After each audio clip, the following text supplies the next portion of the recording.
What are clouds? Looking up at the sky.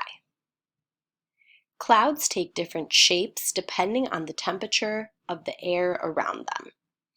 Stratus, cumulus, nimbostratus, cumulonimbus.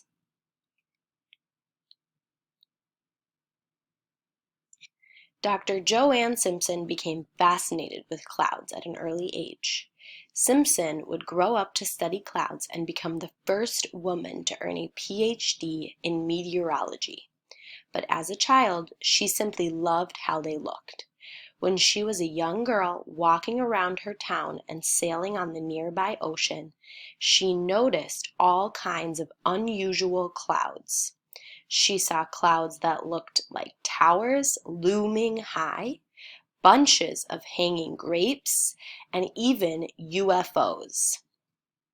She wondered what they were made of and how they formed so many different amazing shapes.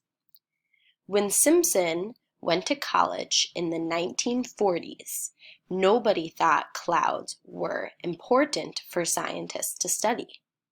However, Simpson's professors encouraged her to study clouds because she was a woman, and they didn't think women could be serious scientists.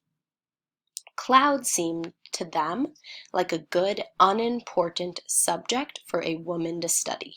Simpson went on to prove her professors wrong about both clouds and female scientists. Joanne Simpson photographed and collected observations and evidence about all kinds of clouds.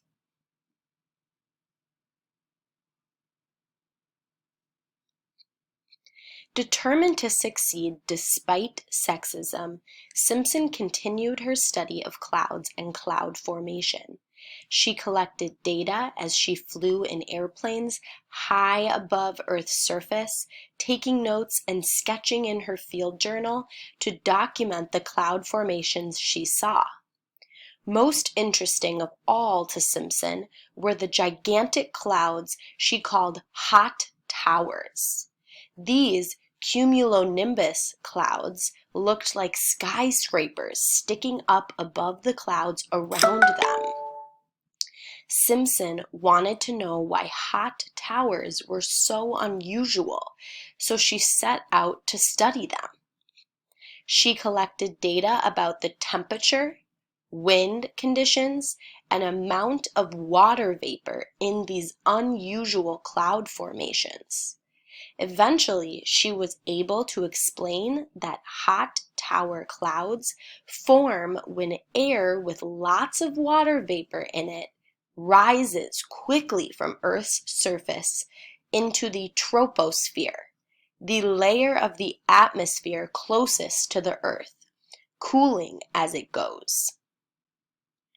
Based on her research about hot towers and other kinds of clouds, Simpson is considered one of the most important weather scientists in the history of meteorology. Hot tower clouds that Simpson identified are a type of cumulonimbus cloud. What all clouds share. Research by meteorologists like Simpson shows that all clouds, even the most unusual types, have a lot in common. Meteorologists use a helpful concept, the idea of air parcels, to study all kinds of clouds and track them as they move through the troposphere.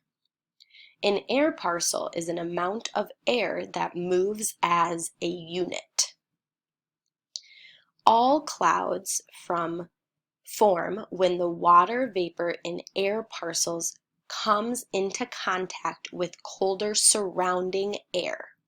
When it meets the colder air, the water vapor in each air parcel becomes liquid in a process called condensation. In fact, all clouds are made of the same basic ingredient. visible droplets of water floating in the troposphere. If it's cold enough, the water droplets can freeze into tiny ice crystals. How does water vapor get into the troposphere in the first place? It comes from liquid water on Earth's surface. When liquid water gets warm enough, it turns into water vapor through a process called evaporation. The water vapor becomes part of the air and is ready to become part of a cloud when the conditions are right.